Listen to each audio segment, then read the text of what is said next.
Tecnologia da informação, inovação, tendências e temas atuais. O lugar perfeito para profissionais e amantes de tecnologia. Está no ar mais um episódio de CIO Cast, uma dose de tecnologia da informação e inovação. Esse podcast tem um oferecimento de Wiser Tecnologia, um parceiro completo. CIO Cast. Olá pessoal, sou o Sanz Almeida, tudo bem? Estamos em um novo episódio do podcast CIO Cast, um programa patrocinado pela Wiser Tecnologia. Nesta edição, nós vamos falar sobre o tema, a importância da cultura e da governança de dados em uma jornada data-driven. Conosco, nós temos o Stênio Oliveira, Head de Desenvolvimento de Software da Wiser, e o Eduardo Viana, Head de BI e Analytics também da Wiser. E hoje, como nossa convidada especial, nós recebemos a Andressa Ribeiro. A Andressa é Head de Estratégia Corporativa, Governança e Estratégia de Dados da Globo. A Andressa possui muita experiência em cargos de liderança em empresas como a própria Globo, a LIC, antiga Contax, HSBC e Embratel, somando a isso 30 anos de carreira. Andressa, muito obrigado aí pela sua participação e por ter aceito aí o nosso convite.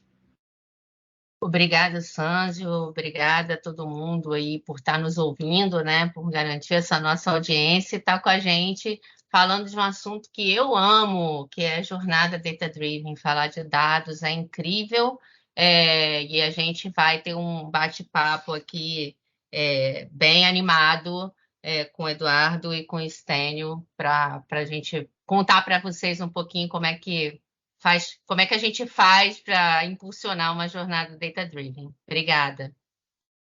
Maravilha, Eduardo, bem-vindo aí a mais um episódio. Boa noite, Sândio, boa noite, Andressa. Muito obrigado pela participação aí e muito animado para a gente conversar, para a gente trocar experiências aí sobre dados. Stênio, bem-vindo a mais um episódio. Obrigado, Sândio, obrigado, Eduardo. Saudações a todos aqui no CIO Cast e obrigado pela sua participação, Andressa. Vai ser um ótimo bate-papo. É isso aí. Andressa, conta um pouco aí sobre a sua trajetória, a sua carreira até aqui, quem é a Andressa? Eu acho que uma pergunta que eu acho que todo mundo vai se fazer aí ao começar o episódio, como é que é o seu dia a dia na Globo? Conta um pouco aí para a gente conhecer aí quem é a Andressa e como é o dia a dia da Andressa. Claro, Sândio. A primeira coisa que eu vou falar, gente, é que esse negócio de somou 30 anos de carreira, eu praticamente no berçário comecei a trabalhar, tá? Então, vocês podem imaginar ali uma pessoa muito jovem, brincando, eu de fato comecei a trabalhar bem cedo, então, Andressa é uma mulher ligada na tomada 24 horas por dia, gosto muito de estudar, eu comecei cedo a estudar e a trabalhar pela minha primeira formação, então eu sou economista de primeira formação, comecei a estagiar muito cedo em mercado financeiro, então já viu que eu era ligada na tomada, fiquei mais ligada na tomada ainda. Depois eu fiz direito e no momento eu estou no meio do curso de psicologia. Então vocês verem aí como é que tudo graduação, é isso mesmo, eu sou a louca da graduação, eu tenho mais umas 2 aí que eu tenho na minha lista para fazer. Mas eu gosto muito de pegar esses temas, né, que são muito amplos, muito próximos da nossa sociedade e poder aplicar no dia a dia, seja lá onde eu esteja trabalhando. Trabalhei em mercado financeiro boa parte da minha carreira, então praticamente metade da minha carreira foi formada no mercado financeiro, bancos de investimento, depois, por último, no HSBC. Tive experiência internacional pelo HSBC, então eu morei no México, trabalhando lá pela América Latina, desempenhando diferentes funções, mas muito mais ali voltada para a parte de processos e projetos orientados a processos. Então, eu sou Black Belt e Lean, e lá no HSBC o principal foco da minha atuação era em liderar projetos como Black Belt e orientados a processos.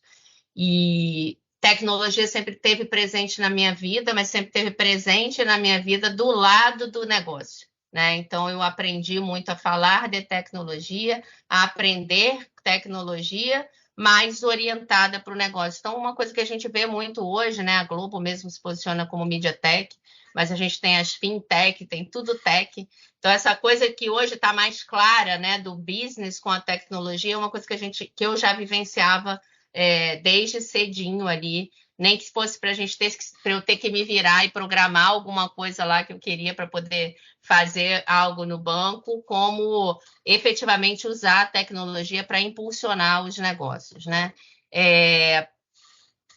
Hoje eu estou há 7 anos e meio na Globo, então também já tive algumas funções. Entrei na Globo inicialmente para estruturar uma área de processos, e aí foi para onde eu fui para a tecnologia, e sim, né? Totalmente inserida na tecnologia, mas numa das transformações da Globo, a proposta era montar uma área de processos dentro da tecnologia, exatamente para impulsionar essa proximidade com o negócio. Hoje a gente chama essa área de arquitetura de negócios, ela existe ainda, embora não esteja mais na minha liderança.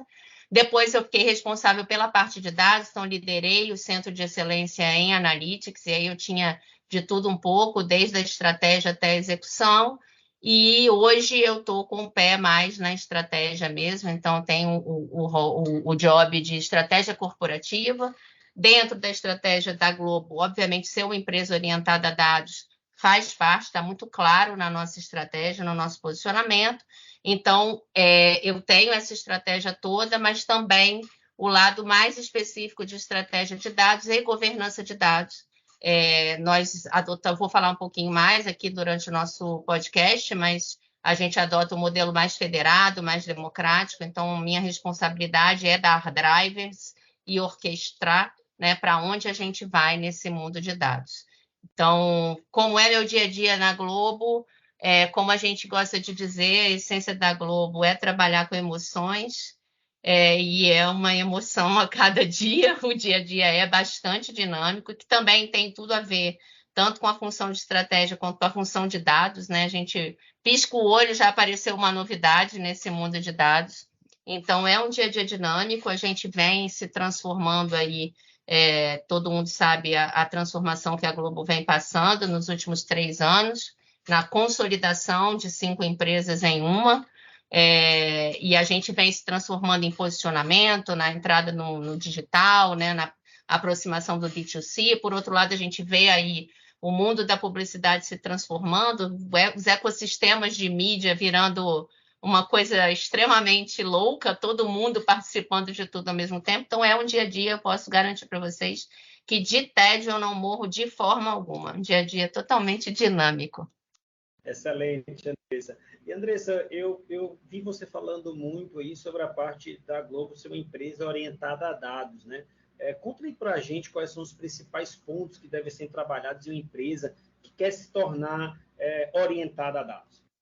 Claro, isso é super importante, é uma coisa que eu gosto muito de falar toda vez que eu falo sobre jornada data-driven, que a primeira coisa que a gente pensa em falar sobre ser uma empresa orientada a dados é falar de cultura, né? Porque a estratégia que você monta para transformar ou desenvolver uma empresa que quer ser orientada a dados é entender qual é a cultura dessa empresa, né? Eu gosto de falar que a gente aqui na Globo tem uma cultura leve, muito relacional, né? A gente precisa trabalhar com flexibilidade, com agilidade, é o tom que a empresa está dando agora. Então, eu não posso montar uma estratégia de se transformar em uma empresa orientada a dados querendo centralizar, por exemplo, uma área de dados. Não vai funcionar, porque não vai caber com a cultura. Mas se tem uma empresa que já trabalha ali toda muito blocadinha, muito regulada, que as coisas funcionam só se tiver tudo muito processualizado, aí também não adianta você querer ser totalmente democrático, porque as pessoas não vão conseguir entender. Então, o primeiro passo para a gente trabalhar, de fato, monte a sua estratégia de acordo com a cultura da empresa que você está. E aqui na Globo a gente estruturou em alguns pilares essa jornada data-driven, né? Uma delas é o que a gente chama do foundation tecnológico, e ali, basicamente, eu vou estar falando de arquitetura de dados e todos os artefatos que a gente cria para facilitar a vida de quem está lá na ponta, desenvolvendo um produto de dados. A gente está também à frente e sempre antenado nas tendências em relação a novas tecnologias que surgem, como que a gente pode impulsionar esse uso da tecnologia em prol do nosso negócio.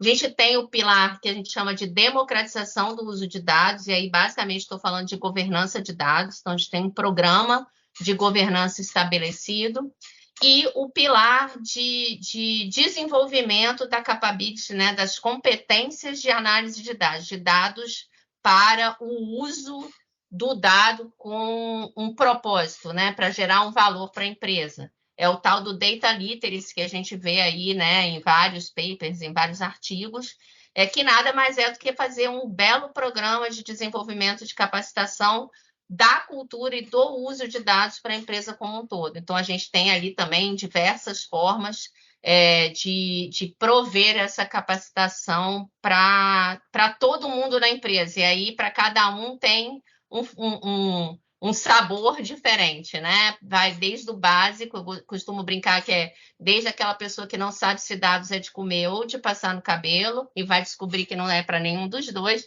até a pessoa que efetivamente já usa, né, inteligência artificial, machine learning, faz algoritmos complexos, ali também vai encontrar alguma coisa para isso. Então, esses 3 pilares, eles são uma engrenagem muito importante para quem quer estruturar uma jornada orientada a dados. Legal, Andressa. Você falou em toda a estratégia, né, e preparação para esse cenário que precisa ser bem avaliado, né, bem estudado. E eu trouxe em outra ocasião aqui também, numa abordagem voltada a dados e data-driven, né, a questão de que eu sempre faço essa analogia do tabuleiro, né, no tabuleiro da análise e interpretação de dados, as peças precisam estar posicionadas nos lugares corretos, né, para que você possa também fazer a movimentação correta, obedecendo uma orientação lógica.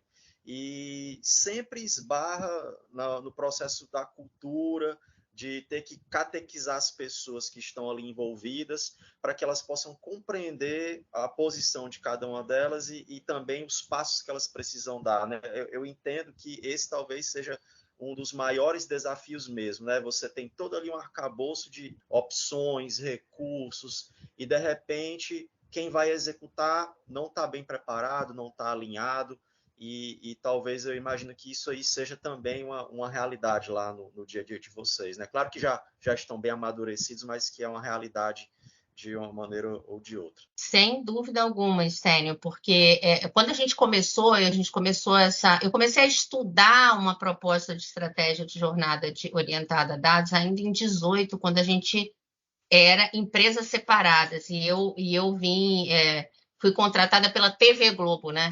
Então, era para a TV.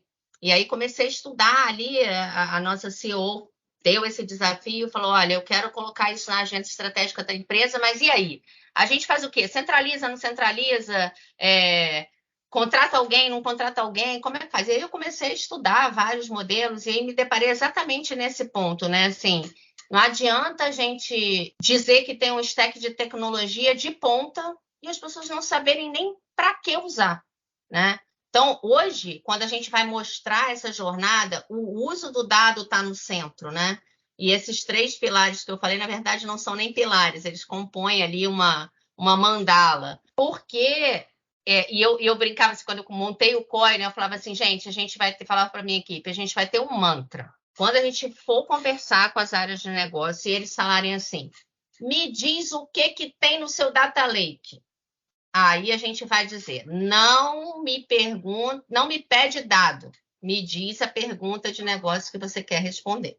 Isso tem que ser um mantra. E hoje, Estênio, assim, 4 anos depois, eu consigo te dizer que eu não ouço mais aquela coisa de me mostre o que você tem no seu data lake. Porque a gente vai trabalhando essa cultura e vai mostrando o seguinte, o que adianta tá bom, vou disponibilizar. Às vezes eu falo assim, vou disponibilizar tudo para você. Tudo. Vai lá.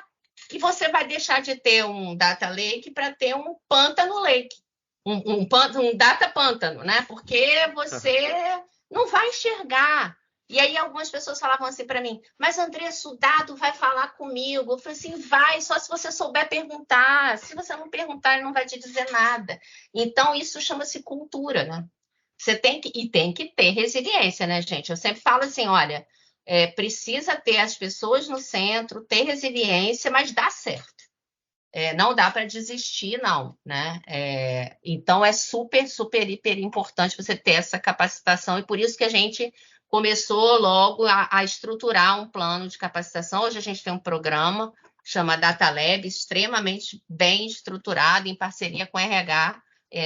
A minha equipe faz a curadoria do conteúdo, mas é um programa de desenvolvimento da empresa, né? Porque a gente precisa que todo mundo saiba usar. E aí, beleza, aí você trabalha ali no seu stack de tecnologia e vai ter de tudo, né? Você vai conseguir disponibilizar as ferramentas corretas para o uso correto, né? Esse aqui é o ponto. Legal, Andressa. E você falando aí, tudo que você falou, e aí meus olhos brilhando, né? E a perguntinha que você faz, que utiliza lá o mantra, né? Não é o que eu tenho, o que é que você precisa responder, qual é o indicador aqui que você precisa, qual é a dor que você sente hoje que você precisa entender, né? E nos nossos projetos eu sempre tento levantar essa pergunta, que qual é a pergunta-chave, né? No final das contas, quando a gente for desenvolver um dashboard, for desenvolver uma base de dados, está orientado a quê? No final, o que é que a gente está buscando com isso, né? E também muito bacana essa questão do grau de maturidade quando a gente fala de data driven, porque nem toda empresa ela vai começar, por mais que ela seja grande, pequena, democratizando os dados para todos, onde suas áreas vão poder fazer as pesquisas, né? Isso vai depender também muito da cultura, né? Então, muitas empresas elas começam fazendo o quê? Eu estou com um ambiente altamente descentralizado, o cara está puxando dados de vários lugares diferentes, várias pessoas estão puxando os mesmos dados, e quando sentam para discutir esses dados, essas informações elas se desencontram, os mesmos indicadores se desencontram. Então, na maioria das vezes, a cultura ela pede o quê? Que centralize primeiro esses dados, que seja tudo gerido por um órgão, um sistema nervoso único, que aí depois que isso estiver estruturado, tiver tudo normalizado, aí começa a se abrir de novo para as áreas conseguirem fazer essas pesquisas, né? Responderem as suas perguntas. Então, muito bacana. E, principalmente, você deixou bem claro essa questão dos pilares, né? Que esses pilares, eles vão retroalimentando o fluxo, né? Então, você começou lá definindo, dando disponibilidade para o pessoal fazer a consulta, e vai até o final, onde você está capacitando o pessoal para que eles possam fazer as perguntas certas, né? E terem o resultado que você precisa. Então, muito bacana esse exemplo aí, essa cultura que vocês estão implantando aí. E você trouxe um ponto interessante, Eduardo, que essa coisa, e que para mim também está relacionado com a cultura e também algumas decisões que a gente ali, aí falando agora com o meu chapéu de tecnologia, né, que a gente precisa tomar, porque a coisa do centralizar, né, os dados, por exemplo. A gente optou, quando a gente juntou as empresas, foi uma decisão estratégica não sair com um projeto de unificação de data lake. Porque talvez a gente estivesse até hoje tentando fazer isso que você falou, de primeiro centralizar para depois disponibilizar. Então, a gente foi trabalhando ali já numa antecipação de um data mesh, mas trabalhando com conceitos ali de sandbox, gerenciando por vários datasets diferentes. A gente optou por organizar a questão de governança de dados primeiro, para depois ir vendo como a gente ia trabalhar tecnicamente, né? E no final a gente viu que evoluiu para o que a gente vê hoje, que não necessariamente você precisa ter uma única base de dados, uma questão centralizada.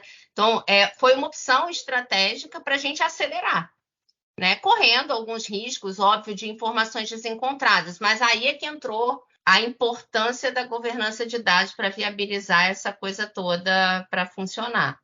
Perfeito. Andressa, vou só voltar aqui duas casinhas. Primeiro que eu adorei o Pântano Lake, tá? Essa eu vou usar, já vou te pedir o direito, essa eu vou usar agora direto. É fenomenal. E um ponto que me chamou muito a atenção dentro do que você falou é a importância da estratégia baseada na cultura e faz total sentido. A gente vê um pouco, às vezes, não são todas as empresas que têm apetite, que têm resiliência para se tornar orientada a dados. Porque se tornar orientada a dados não é fácil, é difícil. Precisa de muitos elementos para se conseguir ser orientada a dados. E, às vezes, eu noto muita ansiedade. E quando se quer fazer, eu noto muita ansiedade, você acaba passando aí os bois na frente aí da carroça.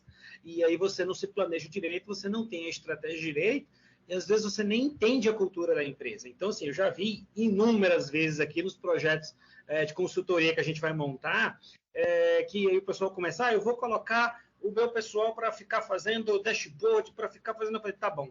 Seu pessoal tem cultura para fazer isso?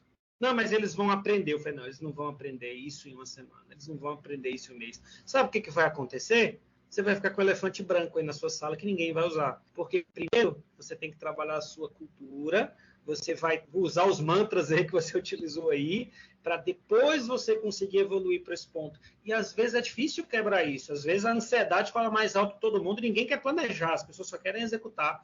E aí, lá na frente, tem o trabalho duplicado, triplicado, porque a estratégia foi montada errada. E foi montada errada porque não se entendeu a cultura. Não é isso?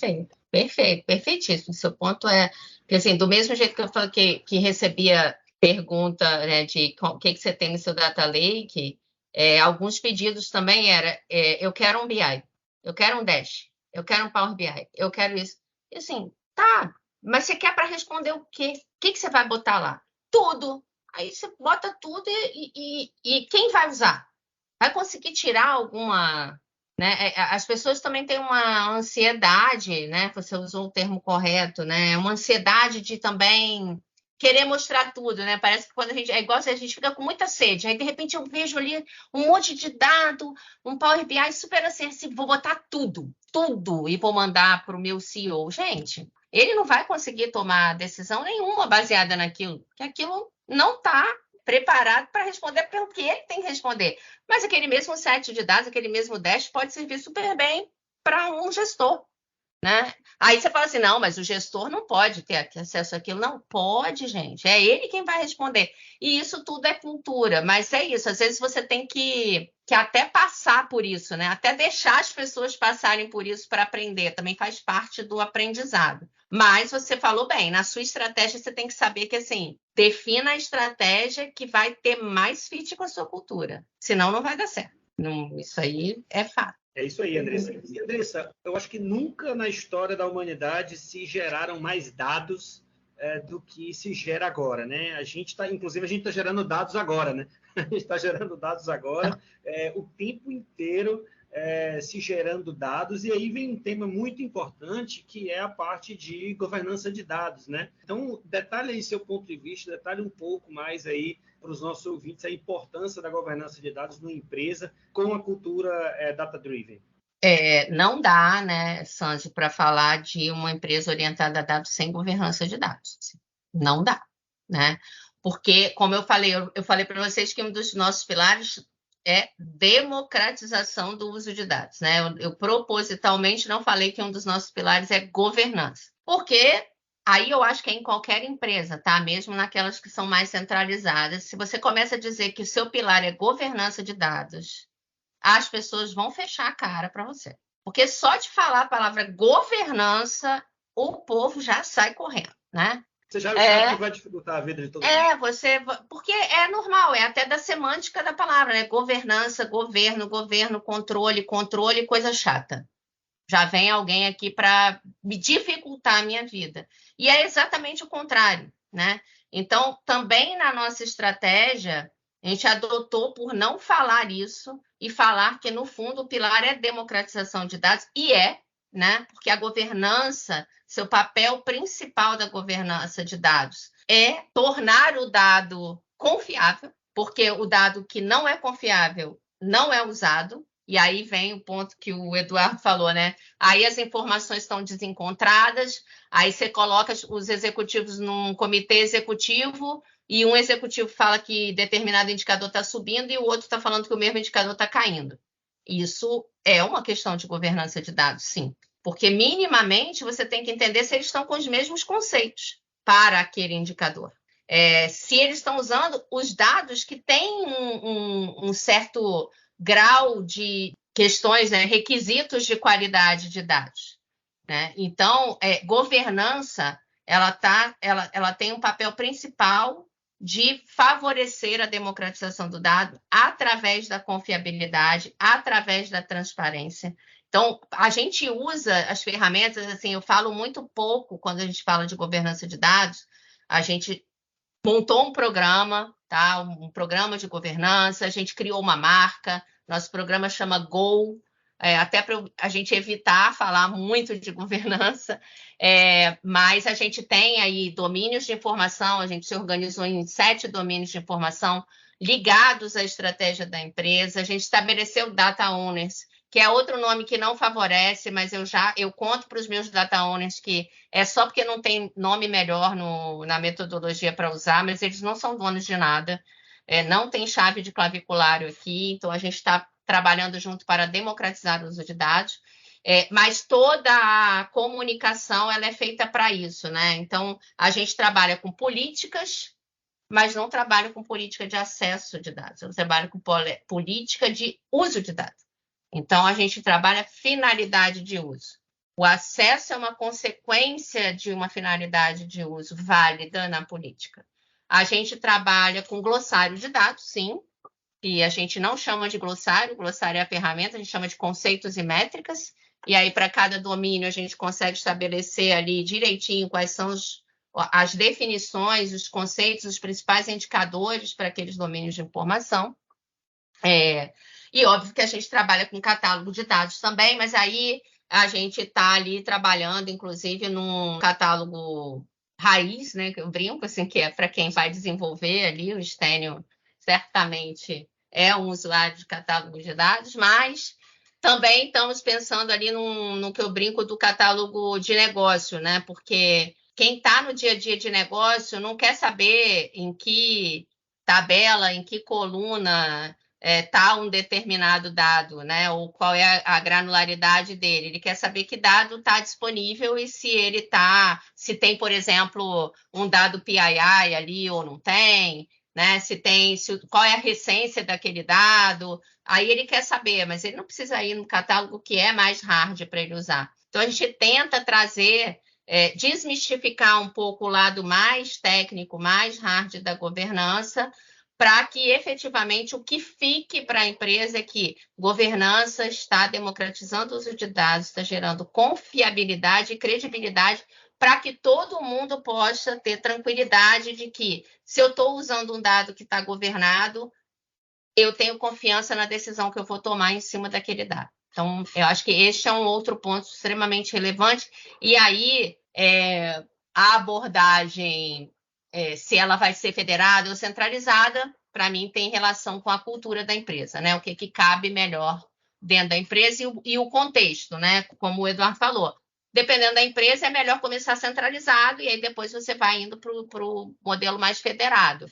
A gente já começou na largada com federado. Perfeito, Andressa. Você estava falando agora há pouco sobre a questão dos dados, né, e catalogação dos dados, mas também eu percebi que há o envolvimento da taxonomia. Acho que seria nesse sentido aí que você estava direcionando, né, a importância desse compartilhamento dos dados, da compreensão, onde eles estão, mas você não precisa chegar ao nível de detalhe que seria importante para quem está ali no desenvolvimento, né? Mas você também falou algo que ficou bem claro, né? Que a cultura e a governança, elas sempre vão estar trabalhando juntas para que consiga se obter uma confiabilidade maior dos dados que estão sendo trabalhados. Uma segurança e confiabilidade maior com relação a ele. E eu entendo que isso é a cultura da responsabilidade, resumidamente falando, né? Então, direcionado a isso, né? Condicionado a isso. Olha, eu tenho ali duas forças trabalhando, que é a cultura e a governança. A cultura com seu papel, né? Para impulsionar ali as decisões, orientações voltadas para os dados, criação de uma organização mais sólida em relação a esse sentido, né? E a governança, ela está ali aliada para poder fazer com que você, através dessa cultura e da obtenção e distribuição dos dados, você consiga garantir que aquele dado ele é confiável, ele é um dado que trabalha sobre ali o alicerce da segurança também, né? E ficou muito claro isso para mim, acredito que para quem vai estar nos acompanhando aqui no nosso CIOcast vai compreender melhor isso pela maneira que você conseguiu explicar, né? Então, para mim, ficou bem claro dessa forma, né? A priorização da cultura da governança direcionado a isso, né? E, finalmente, chegando no que eu acredito que seja a essência que comentei agora há pouco, que seria a taxonomia, né? As pessoas precisam ali estar dentro de uma camada de compreensão em relação a esses dados, para que elas possam trabalhar melhor isso, né? E não ir para o campo mais técnico, que é de uma outra esfera da organização. Exatamente. E aí, como a gente comentou, como eu comentei quando falei de capacitação, a mesma coisa vale aqui, né? Então, assim, a gente fala, brincar, né? Eu falo techniquez com quem é técnico e businessês com quem é de business, porque... É o idioma, né? É o idioma que tem que ser aplicado. É claro que a gente lida com os times técnicos e aí vai ali, né, no detalhe, e até os termos mudam, né? Agora, para falar com o negócio, como é que eu vou falar com uma pessoa que está ali tentando tomar uma decisão, entender como é que é? Eu começo a falar um monte de termo técnico, ela até, né, se arrepia, assim. Então, tem que ter esse cuidado também. E você falou uma palavra, Stênio, que eu gosto muito, é a governança como aliada, né? Assim, governança de dados não é uma responsabilidade da equipe de governança de dados. Governança de dados é responsabilidade de todo mundo. E aí, mas cada um tem seu papel, né? O cara que está ali responsável pelo ingeste do dado, ele já tem que saber que a responsabilidade da qualidade já é dele. Não adianta falar que a responsabilidade da qualidade é lá com o cara que vai usar. Porque aí você já passou no fluxo todo, né? Até você descobrir, aí a gente entra com outra ferramental extremamente importante, que é a linhagem de dados, né? Que para galera técnica é uma ajuda e tanto, né? Porque você sabe de onde vem, e aí para a gente, como governança, a gente vai ali fazendo tracking de onde é que esse negócio se perdeu pelo caminho. Então, assim, aliado é uma palavra que eu gosto muito para quando a gente fala de governança de dados. Eu acredito muito que a governança ela tem que estar alinhada, e aí eu vejo muito no que você fala, reforçando isso, na diretriz da empresa, né? O que é a empresa, onde é que a empresa quer chegar, né?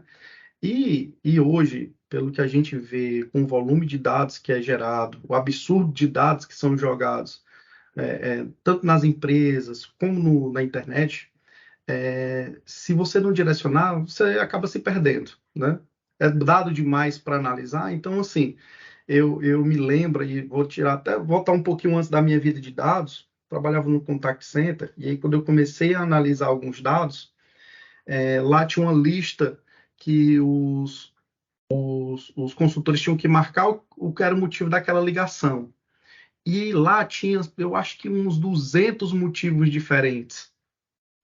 E o que é que acontecia? Tinham 2, 3 motivos que eram basicamente 100% das marcações. Os primeiros da lista. Olha, que legal. Exatamente. Mas esquece que eu trabalhei em call center também. Nós somos praticamente da mesma escola. E aí, o que é que aconteceu? Quando você tem dado demais, quando você tem situações demais, no dia a dia o cara não vai olhar para aquilo tudo. Não vai. Ele vai marcar o que tiver ali, o que for mais conveniente para ele. Então, se você disponibiliza só o que de fato ele precisa utilizar para fazer a gestão dele, da rotina dele, do trabalho dele, do time dele, enfim, da área dele, é o melhor. Até para ele não estar se perdendo em muita coisa, né? Não estar ali no pântano, né? Onde tem muita coisa e ele está sendo sufocado por tudo aquilo. Então, a governança ela tem que ser muito alinhada com a diretriz da empresa. Qual é a atribuição que o cara tem que ter? E, de fato, é democratizar o dado, mas o dado certo para a pessoa certa. Sim. Né? Eu até brinco aqui, eu acho que eu já falei isso umas 50 vezes aqui nos podcasts. É o dado certo, no tempo certo, para a pessoa certa. Perfeito. Né? Perfeito. Então, é esse o caminho que tem que acontecer. Né? Então, a importância da governança é justamente para garantir que os dados eles sejam de fato utilizados, né? Sejam consumidos. E esse ponto que você trouxe é incrível, né? Porque é por isso que a gente optou também nas nossas políticas em não ficar falando de acesso e tratar o acesso como consequência, porque hoje eu posso ser a pessoa certa para receber um dado e amanhã não ser, se eu não tenho mais aquela finalidade. Mas na hora que você fala de acesso, em geral as pessoas associam ao cargo, à área, e não é isso, porque eu estou numa função hoje que eu posso ter finalidades de usos diversas para fazer análises que eu preciso fazer, e isso ser muito flexível. E aí, de repente, se fechou ali no meu cargo, na minha posição, eu posso estar tendo acesso a uns dados, aí vira o scroll ali. Eu nem vou saber que eu tenho acesso àquilo tudo, não vou precisar. Agora, se eu tenho uma finalidade, cabe a mim entender e solicitar. E aí, nas nossas políticas, a gente tem coisas do tipo, tem dados que você entra lá no nosso sisteminha de solicitação de acesso, diz que é aquela finalidade e pum, você tem o acesso. Agora, tem outros que eu tenho que subir para o Data Owner. Tem outros que eu tenho que subir para o DPO. E eu sou a mesma pessoa, mas depende do dado, da finalidade e do que eu vou fazer com ele. E da característica do dado, é claro, né? Porque em tempos de privacidade, a gente também tem que resguardar aí todas essas questões. Então, gostei muito do que você falou. É o dado certo para a pessoa certa no momento certo, para o uso certo. Isso. Perfeito. E assim, né, o que eu também percebo muito, e aí falando um pouco mais de conceito, quando a gente fala em governança de dados, se você procurar no Google aí o conceito de governança de dados, você vai encontrar 50 resultados diferentes, né? Então, eu até trouxe aqui, fiquei curioso, eu já havia notado isso há muito tempo, e eu trouxe a definição do Gartner, que a definição do Gartner diz o seguinte: a governança de dados engloba uma coleção de processos, funções, políticas, padrões e métricas que garantem o uso eficiente e eficaz das informações, permitindo que uma organização alcance suas metas. Eu achei perfeito, porque eu acho que é isso mesmo, né? E ela traz aí, muito focado principalmente na parte da padronização. Quando a gente fala aí de governança, eu acho até que é um dos maiores das maiores vantagens que você tem, você ter a padronização dos acessos e você, com isso, responder algumas perguntas e aí fazendo link de novo com cultura, fazendo link de novo com a questão de legislação, a LGPD está aí, não está mais batendo na porta, a LGPD já chutou a porta. Já chegou.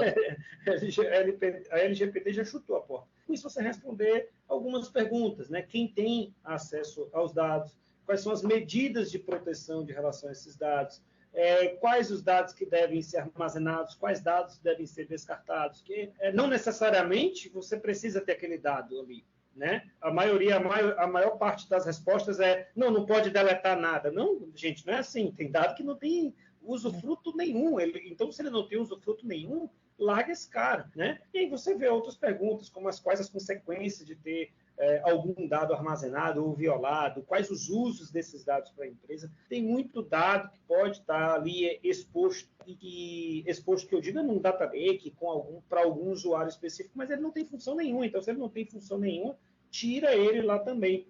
Então, a gente tem aí algumas perguntas aí a serem respondidas e todas elas aí dentro da parte de governança, né? E às vezes tem esse conceito um pouco até conflituoso, e às vezes eu vejo até uma confusão um pouco com privacidade, né? Eu já ouvi muito, né? Esse negócio de governança é aquele assunto lá da TI de LGPD. Eu falei, gente, não tem nada a ver. eu vou dizer que eles são primos, mas não quer dizer que governança é associado ao LGPD. Até porque a governança de dados surgiu muito antes do que a LGPD. Ela só ganhou mais força com a LGPD e com a GPDR lá na Europa, né? Exatamente. Na verdade, a governança é um dos instrumentos, né, de apoio a um programa também de privacidade, né? Assim, quando uma empresa tem uma estrutura de uma governança consolidada, fica mais fácil você se adequar, né, aos requisitos regulatórios aí de privacidade. Mas, assim, eu sempre gosto de dizer também que governança de dados, privacidade de dados e segurança da informação andam juntas, né? São os melhores amigos. A gente, no nosso comitê de governança de dados, o DPO tem uma cadeira, a pessoa responsável por segurança da informação tem uma cadeira, a gente tem uma cadeira para compliance, tem o jurídico, fora todos os data owners. Então, é um grupo multidisciplinar mesmo, porque os assuntos são interdependentes, né? Segurança da informação é super relevante para a gente tratar tanto privacidade quanto governança de dados, mas são coisas diferentes. É um grande guarda-chuva, mas tem ali papéis e responsabilidades diferentes que se complementam e, claro, que a gente trabalha junto. Você estava falando sobre retenção e descarte de dados, é uma política, por exemplo, que a gente está construindo junto, a 6 mãos. Governança de dados, segurança da informação e privacidade. Porque tem regras diferentes. Tem alguns dados que são mais possíveis de estar expostos para o olhar de segurança da informação. Tem outros que são mais expostos no olhar de privacidade. Tem outros que é uma questão de negócio, né? Tem regras de negócio que, tipo, né, eu tenho regras tributárias, regras financeiras que me impedem de descartar um determinado dado. E se estiver em conflito com uma outra regra, a gente vai ter que resolver junto. Então, é um trabalho muito, muito ali em consenso. A gente fala também em conjunto e em consenso. Eu falei para vocês que a gente fez as políticas de uso e não de acesso, mas o uso termina no acesso, e o acesso é um assunto de segurança da informação. E aí a gente fez a coisa toda ali em conjunto, porque eu precisava que tudo da política tivesse ali respaldado no sistema que a gente faz as solicitações de acesso. Então, as coisas são realmente muito complementares, né? Mas não são iguais. Perfeito, Andressa. Andressa, a gente está falando aqui, começou a falar da questão de legislação, começou a falar aqui de LGPD. O que mudou aí após a chegada da LGPD na governança de dados, na prática, no dia a dia ali? Quais as medidas aí que você acha que as empresas devem tomar para garantir a privacidade e segurança dos seus dados, respectivamente? Eu acho que assim, a questão de privacidade, como a gente falou um pouco antes, né, ela deu uma força ainda maior para o tema de governança, sem dúvida alguma. Os dados sensíveis, né, eles precisam ter um olhar diferenciado. Então, para empresas, por exemplo, que ainda não têm um programa de governança bem estruturado, que estão decidindo ali por onde começam, sem dúvida alguma, se elas têm relação direta com o consumidor e não começaram ainda, precisam começar a olhar esses dados com cuidado, né? Ter as dinâmicas. A gente sabe que as políticas de privacidade, elas dão autonomia para o consumidor, para pedir, por exemplo, para apagar dados daquela base, né? Para tirar consentimentos que ele deu. Então, isso tudo tem que estar relacionado ali com a governança de dados. Então, é fundamental que a governança esteja próxima do escritório de privacidade, ou seja lá como se chama dentro da empresa, para que ela seja um mecanismo de apoio para o escritório de privacidade no cumprimento de todas as obrigações legais. E, de novo, como eu falei um pouco antes, segurança da informação vem também, porque toda a questão de vazamento de dados também passa por quão exposto você está no seu stack de segurança da informação, né? Então, as coisas precisam estar completamente relacionadas. Então, acho que para a governança é até um bom critério de priorização para quem ainda não está tão estruturado ou está pensando em estruturar uma governança, ou está pelo menos naquele dilema de como é que eu comprovo o valor da governança de dados. Já pode começar aí olhando a questão de privacidade, porque só de pensar na multa potencial que pode ter por um vazamento de dados pessoais já dá um super valor, né? É uma dica. E assim, a gente vê ainda pouco as empresas se preocupando com as informações, de certa forma, internas, né? Não as grandes empresas, porque a gente entende que aí é bem mais sensível, mas as empresas médias, pequenas empresas do mercado, às vezes não têm essa cultura, né? E aí, de fato, muita gente vai se apoiar isso a partir do momento que vê uma multa chegando, vê uma multa passando, né? Então, é importante a gente sempre reforçar aqui da implantação, né, da garantia que a empresa ela tem que ter para fazer a gestão do número dela, fazer a gestão das informações que ela tem dentro de casa, né? Exatamente, sem dúvida alguma. E eu acho assim, como o Sanzio falou, a LGPD não é mais não está chegando, ela já chegou. A agência reguladora está se fortalecendo cada vez mais, está se estruturando cada vez mais. O consumidor também, né, está ficando mais informado em relação a isso. Então, é importante, não importa o tamanho da empresa, se você tem uma relação com o consumidor, é extremamente relevante se estruturar para isso, né? Quero comentar, é bilateral, então, né? Para não dizer tri, né? Se for cabível, porque é uma preocupação de modo geral, né? Empresa, cliente e organismo ou organizações que estão envolvidas também, né? Fiscalização, regulamentação, é uma preocupação geral, não é só pela perspectiva da empresa, né? Ou de quem regulamenta, mas também do cliente que faz uso dos dados ou fornece dados de alguma forma, né? Exatamente. Como a gente estava falando na cadeia da governança, assim, todo mundo tem a sua responsabilidade, né, também nessa questão da privacidade. Então, desde a gente, quando aceita ali uma política de privacidade, né, os famosos cookies lá, que às vezes as pessoas têm preguiça de olhar se está aceitando tudo, se não está, né, fazer o opt-in, o opt-out. Então, assim, tem uma responsabilidade nossa como indivíduos que nós somos donos dos nossos dados, né? E também uma responsabilidade das empresas de serem fiéis depositários desses dados e, obviamente, a agência reguladora aí que vai ficar, vem estando muito antenada, né? E a gente tem casos lá fora de multas concretas, né? Então, aquela coisa também de não vai funcionar, também já foi desmistificado, né? Perfeito. Andressa, e mudando um pouco aqui a direção aqui do nosso bate-papo, a gente falou aí muito sobre a parte de governança, falou muito sobre a parte aí de legislação, padrões, mas eu queria pegar um pouco sua visão voltado na parte mais de arquitetura de dados, né? Hoje você acha importante a utilização de um framework de arquitetura de dados nos seus projetos, no seu dia a dia? Por que é importante? Como aplicar? Conta um pouco para a gente aí como que você atua aí com a parte de framework para arquitetura de dados. Nossa, excelente pergunta. Às vezes a gente acaba esquecendo um pouco de arquitetura de dados, mas também outro, e eu falei, né, que dentro dos nossos pilares, na nossa mandala, o Foundation de Tecnologia é basicamente falando de arquitetura. A gente optou por fazer...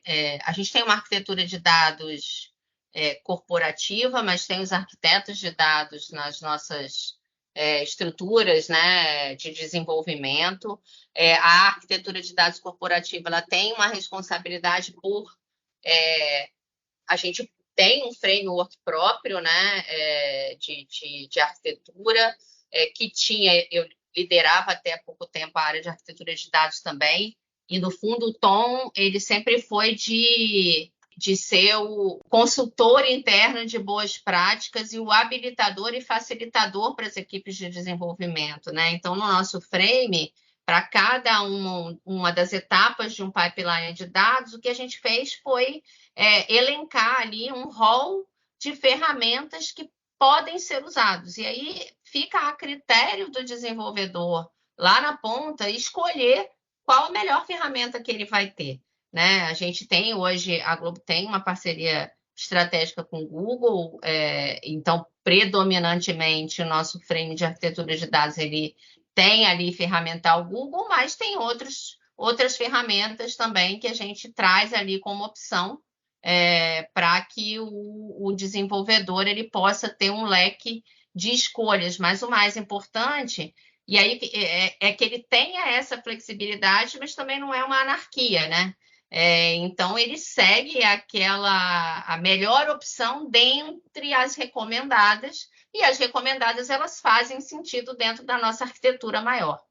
Então, é uma forma também de você se aproximar do dev, que a gente sabe que senão fica aquela história lá, olha, aquele arquiteto lá que está sentado na cadeira, não tem a menor ideia da minha dificuldade aqui que eu estou desenvolvendo. Não, Sim, eu não estou desenvolvendo, mas eu estou sendo solidário a você aqui, estou sendo empático, e a gente está testando. Então, a arquitetura tinha também ali no início, né, quando a gente estruturou esse frame, muito de testar, né? Testar soluções e orientar, às vezes, o primeiro uso, né? Olha só, pelo que a gente viu, essa ferramenta aqui, ela é mais adequada. Putz, mas eu não sei usar. Tá bom, vamos tentar aqui. Vou te apoiar para você usar primeiro, né? E aí fazer o acompanhamento do primeiro uso para depois eles seguirem em frente. Então, assim, a arquitetura é extremamente importante, porque com uma boa arquitetura de dados a gente vai conseguir governar melhor, a gente vai gerar confiabilidade, a gente vai gerar democratização do uso de dados. Então, as coisas estão todas estruturadas. E aí, o que eu posso dizer é, sem um bom frame de arquitetura de dados, o trabalho de governança de dados fica bem mais difícil. A gente vai se virar para fazer, mas vai ficar bem mais difícil se a gente menosprezar esse lado de arquitetura de dados. E aí vai bater justamente naquele ponto que a gente tratou lá no conceito de governança de dados, que é a padronização, né? E que sem a padronização acaba justamente tornando o trabalho mais difícil, como você bem falou, né? Uma coisa também importante que você falou, e eu vejo esse comportamento um pouco, não só nos frameworks voltados para dados, mas qualquer outro framework, para central de serviço, para governança corporativa, para governança, é que às vezes tem uma confusão muito grande que não dá para eu colocar o framework tal na empresa tal. Mas por quê? Porque tem isso. Eu falei, gente, mas nenhum framework do mundo que eu vi até hoje tem que dizer que você tem que implementar 100% dele. Sim. Você tem que pegar, você tem que ler o que ele está falando e você vê o que faz sentido e o que não faz sentido. E tem muita essa confusão ainda no mercado, né? Tem muita essa confusão ainda no mercado. Pelo que você falou, não é só com governança de dados, é com qualquer governança que isso acontece. Não, e você trouxe um ponto extremamente relevante que eu também gosto muito de falar, que assim, a metodologia, qualquer que seja ela, a gente tem que usar a nosso favor.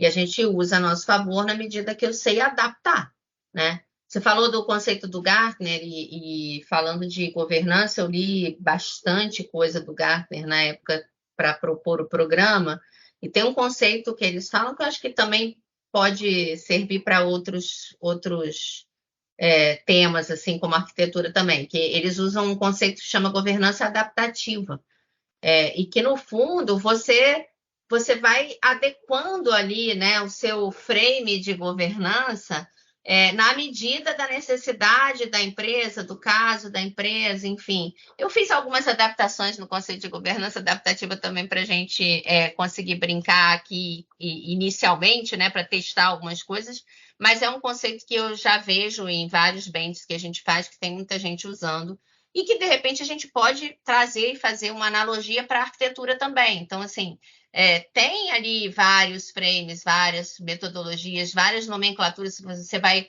trabalhar ali um pipeline de dados, cada um chama de um jeito, aí você fala, não, mas se eu for usar esse aqui, eu não vou chamar de dado raw, porque ninguém vai entender. Tá, não chama da melhor forma que as pessoas forem entender. Mas segue, né? Tem um fluxo, não dá para você dizer que não tem. Né? Então, o que a gente fez também foi isso, foi escolher ali um frame que a gente testou algumas vezes para ver se ficava claro, e às vezes a gente esqueceu alguma parte assim que para a gente estava óbvio que estava num determinado etapa do frame e para os devs não estava, então não ficava claro. E aí a gente foi adaptando, né? Mas escolha faça suas adaptações, mas é extremamente relevante, não dá para desconsiderar. E acho que assim, é importante esse frame, porque se você também deixar totalmente na mão de quem está desenvolvendo, definir a melhor arquitetura de dados, na hora que você vê, aí virou uma bagunça, né, gente? Aí vai ficar difícil. Aí você aumenta a probabilidade de risco, inclusive de vazamento, inclusive de privacidade.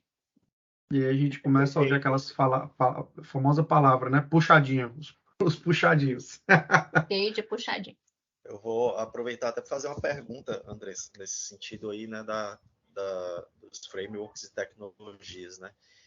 Conflitos, eu imagino que tenham havido, inclusive, conflitos aí com frameworks que já existiam ou que eram os mais preferidos ou até legados, né, para o uso de sistemas legados ou de uma estrutura legada que alguém optou por isso, né?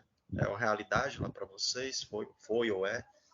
Foi uma realidade, até pelo cenário que a gente tinha, né, de junção de várias empresas com frames diferentes, com formas de atuar diferentes. A gente tinha para todos os gostos, né? A gente tinha nuvens diferentes, a gente tinha estruturas legadas diferentes, a gente tinha ERPs diferentes.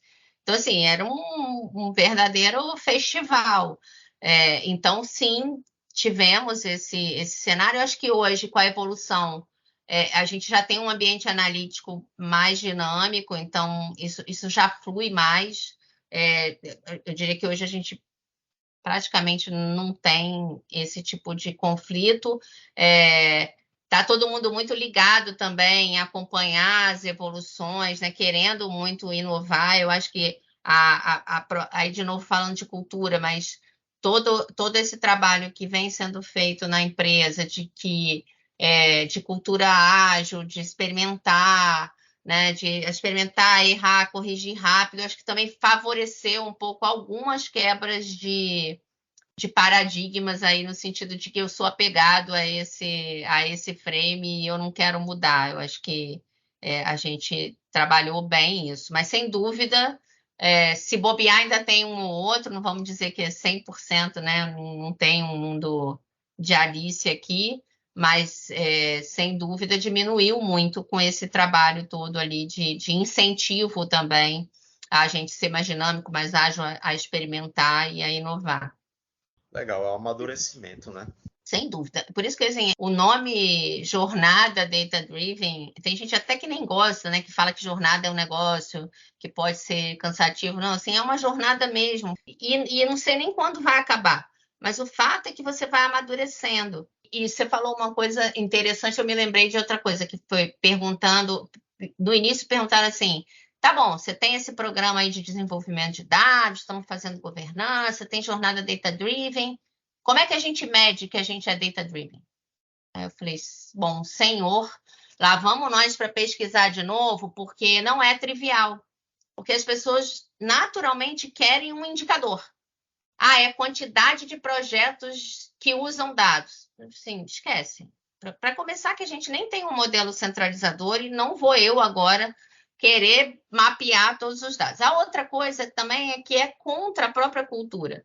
Se a gente quer ser data-driven e quer que as pessoas usem dados, eu quero que quanto mais projetos existam, melhor, mas assim, não importa se é um projetão ou um projetinho, cada um na sua pergunta de negócio. Então, também não é um indicador. E a gente foi pesquisar muito e aí a gente se deparou o seguinte, eu e a equipe que estava estruturando essa pesquisa. Até a forma de medir essa questão de maturidade, ela mudou. Então, quando a gente olha para esse tema de dados e jornada, e aí o Gartner traz isso muito bem, você não tem mais aquela escalinha de escada, onde para você ir para o segundo step, você necessariamente tem que ter passado para o primeiro step. O que a gente vê são curvas de evolução. E, às vezes, você abre várias curvas de evolução, né, em paralelo, né? Então, assim, se vocês perguntarem para mim, vocês começaram por onde? Pelo programa de capacitação, pelo frame de arquitetura ou por governança? Pelos três, ao mesmo tempo, mas com ambições diferentes para cada um, né? Então, a forma de acompanhar se a gente está indo bem ou não, ela é no amadurecimento, né, de conquista. Então, a gente começou a mostrar que tem alguns requisitos básicos que a gente precisava ter para dizer que é uma empresa orientada a dados. Então, questões de privacidade aparecem lá, questões de segurança da informação, uso de tecnologia, ter um programa de dados ou não, e aí a gente, completa aquilo. E, de resto, é o quanto que você ouve. Então, a gente fez uma pesquisa interna com colaboradores da Globo, uma amostra aleatória, perguntando quanto que eles se sentiam que a gente já era uma empresa data-driven, quanto que eles percebiam o uso de dados no dia a dia. E, assim, 80% das pessoas responderam que sim. E aí, desses 80%, 90% deram exemplos, e a gente nem tinha pedido exemplo, foi por iniciativa própria. Então, isso é uma medição importante, né, de percepção de que você está usando dado. Aí, quando eu fui apresentar isso, eu peguei uma coletânea de cases de usos de dados em todas as áreas da empresa, do RH ao produção de conteúdo, passando pela gestão de transportes, dos estúdios, enfim, como uma amostra, né? Para mostrar assim, quando tem uma pergunta de negócio, você pode usar dado, e a gente já tinha ali cases para mostrar. Então, foi a saída também para dar essa resposta da medição, mas que eu me lembrei disso porque você falou a história do amadurecimento, né? Isso é uma curva e você vai abrindo novas curvas em novos temas que vão surgindo e vai criando aquela nova maturidade, entendeu? A régua muda de escala, né? A régua muda de escala. É mais ou menos isso daí, né? E aí você falou por último aí sobre a questão de uma abrangência, né, em toda a empresa, que seria uma abrangência mais holística, né, para você poder ter uma visão mais holística para fazer essas medições e avaliações. Exatamente. Legal. E a gente vê a escala, né? Assim, não é escada, é uma jornada, né? Não existe um caminho só que o cara vai colocar ali no muro e vai subir. É uma trilhazinha que vai se ramificando, né? A gente até brinca em algumas vezes aqui que quando a empresa começa a analisar os dados, ela sempre vai gerando novas perguntas, novas dúvidas, e sempre vai retroalimentando o processo, né? Então é como se fosse uma locomotiva, né? Quando a gente começa a usar os dados, quando a empresa ela começa a se orientar, a tomar as decisões olhando para números, né? E aí era uma frasezinha que eu escutava muito quando eu comecei em cargo de gestão, né? Contra dados e fatos não existe argumentos, né? Então, quando você começa a alimentar a fornalhazinha da locomotiva, ela vai pedindo mais, ela vai ganhando mais força, né? Então, isso é um caminho sem volta, né? E é um caminho que ele vai subir no nível como um jogo de videogame, né? Devido à maturidade que você vai ganhando, você vai melhorando os seus processos, você vai melhorando as suas ferramentas, né? E tecnologia é essencial em toda essa jornada, né? E vai melhorando os seus controles. Então, assim, é algo que não existe um limite, né? Você sempre vai evoluindo. Isso aí, pessoal. Infelizmente, nós estamos chegando ao final deste episódio. Nesta edição, nós conversamos sobre o tema Estratégias de Governança de Dados e Cultura em uma Jornada Data-Driven. Queria agradecer mais uma vez a participação da Andressa. Andressa, foi fenomenal sua participação, você trouxe muito conteúdo, muito conhecimento aí para a alta gestão de tecnologia que está nos escutando, que é o nosso público-alvo aqui do podcast. Parabéns aí pela sua jornada, parabéns aí por todo esse conteúdo muito interessante que trouxe aqui para a gente. Já fica o convite para o episódio 2. Foi muito bom aqui o nosso bate-papo. Mais uma vez, obrigado pela presença, tá? Muito obrigada, Sanzi, de novo. Foi muito bom, passou muito rápido o nosso bate-papo e o convite para o episódio 2 já está aceito. Vamos só marcar. Muito obrigada, foi muito bom bater um papo com vocês aí. A troca foi super incrível. Obrigada, Stênio. Obrigada, Eduardo. Obrigada, Sanzi. Legal. E obrigada para a nossa audiência, né, gente? Eu não posso falar isso, isso não, né? Não posso falar para a nossa audiência. Muito obrigada pela nossa audiência, que eu sei que vai ser a top de audiência aqui dos nossos podcasts. Sem dúvida. Eduardo, Stênio, obrigado mais uma vez aí pela participação. Muito obrigado aqui pelo momento. Eu acho que foi bem enriquecedor. Eu acho não, tenho certeza, né? Foi bem rico essa nossa conversa. Eu acho que vai agregar muito aí para os nossos ouvintes, a gerar aí vários insights, né, na verdade. E, Andressa, estou ansioso pelo nosso segundo bate-papo, tá? Andressa, parabéns pela sua trajetória profissional. Muito obrigado pela sua participação aqui no CIOcast conosco. E mais ainda por ter compartilhado conosco seu conhecimento sobre o tema que nós abordamos hoje. Parabéns e muito obrigado.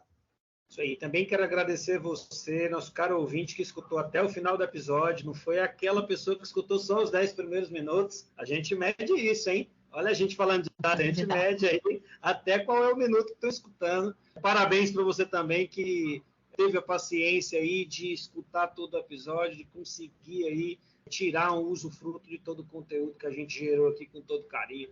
Segue os nossos canais nas plataformas, compartilha aí o conteúdo com os amigos. As redes sociais da Andressa, que ela divulgar, vão ficar aqui na capa do episódio para vocês seguirem ela lá. E aí a gente fica aí com o bate-papo até os próximos episódios. Um abraço e sempre lembrando que o podcast CIOcast é uma realização da Wiser Tecnologia, o nosso querido patrocinador. Um abraço, pessoal. Até mais.